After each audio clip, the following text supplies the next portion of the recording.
Hi, I'm Will. And I'm Ed. We're the officials, and we look at the pricing windows for the Dubai and North Sea windows.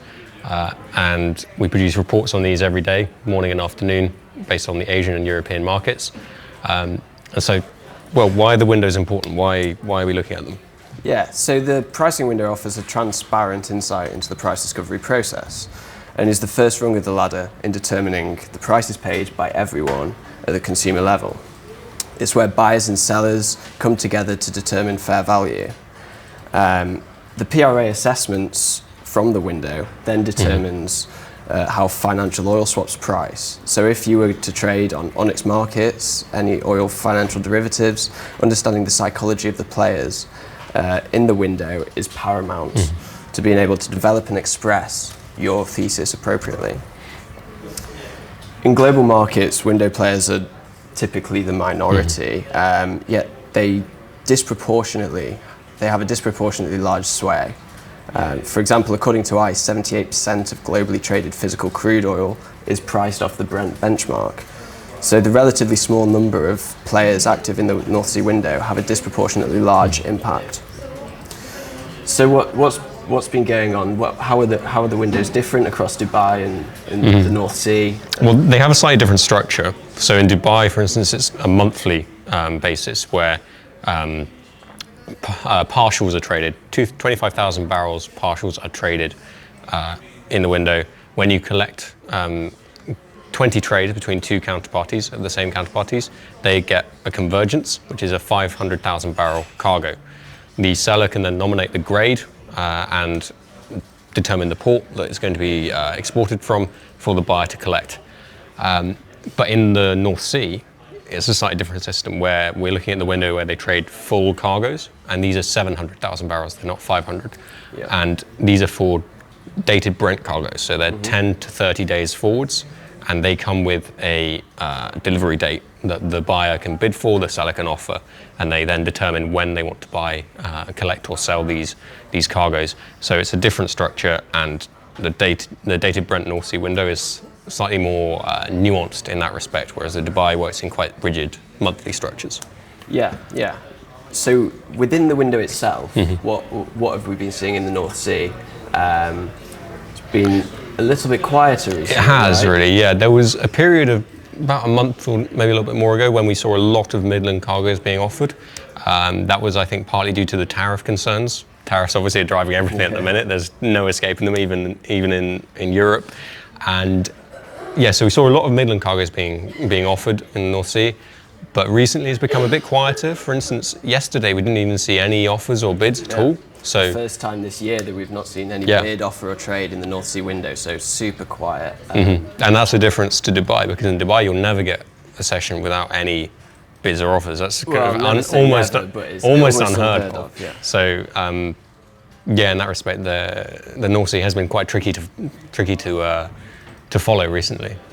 Yeah. So how about Dubai? What have we been seeing there? Well, Dubai, like we say, it's kind of a monthly structure. So often you'll see at the beginning of the month a bit of kind of caginess, traders trying to work out who's going to take which role, and then you'll generally see a main seller and a main buyer emerge as we get a few sessions in. So the last couple of months on the main selling side, it's been PetroChina. They've been selling a lot of cargoes. And then the main buyer has been VTOL. I mean, last month they bought 39 convergences.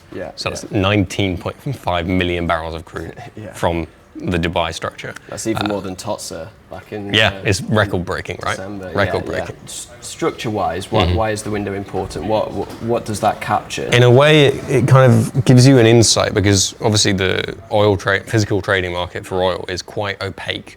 If you don't have a seat at the table, it's very hard to know who's doing what, at what price, what they're agreeing, and the whole process. So the window really is intended to give you a snapshot of what's going on, a clear MOC price. This, at the time of the market close, it was trading at this price. So really, that's the whole point of the window, really, is to give you that transparency. Yes, and one metric that we look at very, very frequently is called the Dubai physical premium.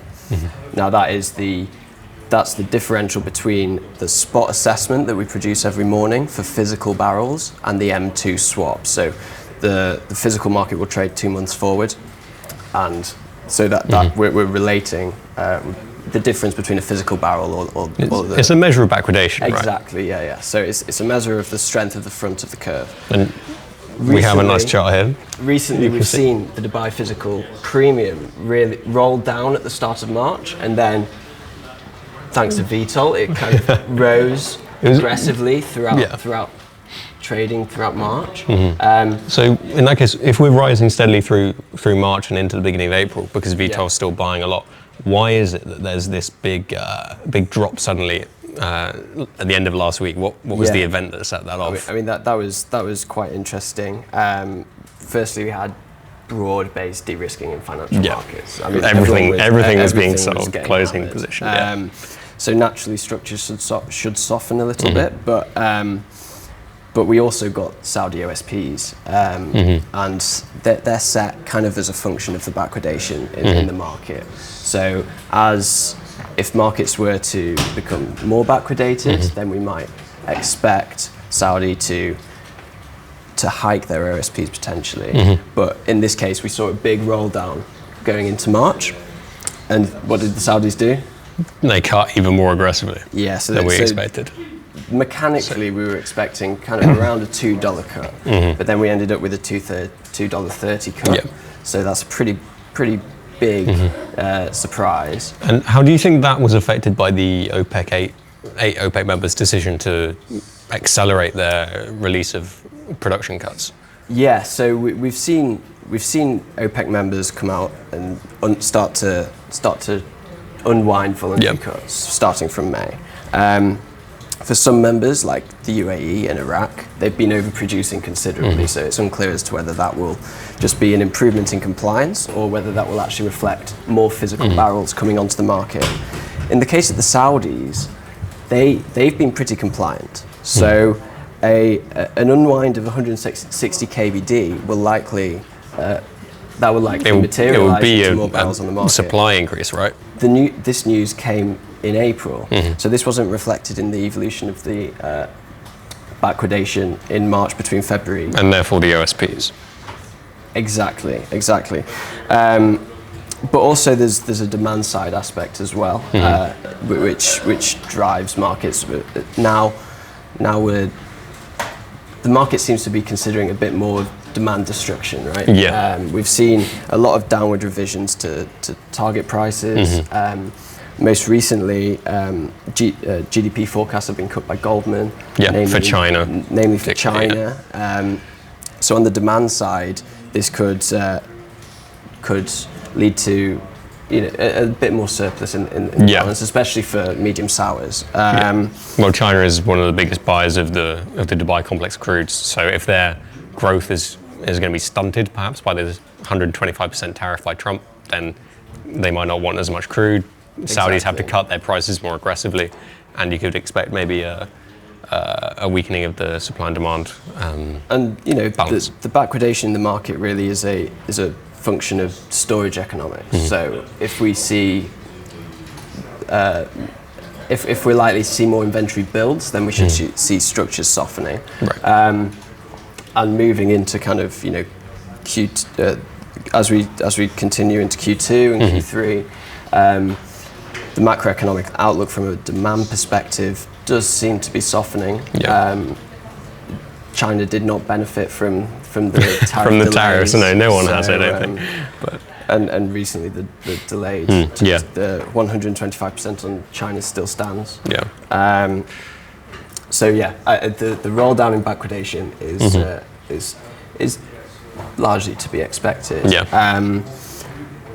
But how might someone actually go about trading this or benefiting from this? Well, if you look at the Dubai structure, for instance, and you wanted to look at the window, you see VTOLs buying shed loads of crude, and you think they're probably going to keep going, so I kind of want to follow their coattails. Then a way of doing it would be to buy a time spread of perhaps a Balmer swap to M2, because that's essentially a reflection of the physical premium, and that's the similar structure that we're looking at. So if you want to do that, then you could buy that. But with the Balmer, you do have to be careful about liquidity, particularly later in the month, when it becomes a bit patchy. Volatility. And it's volatile. Like today we saw physical premiums rise 35 cents. 34 cents, about 25% jump just Yeah, on yeah. the day. So these things they move quickly. So this is a new structure that we're trying as the officials. So we're going to do weekly updates for you, where we look at the window, what's been happening, the macro landscape, and any other news. So tune in next week to the show, and we'll keep updated with whatever happens in the meantime. And yeah, see you next week. Thank you very much.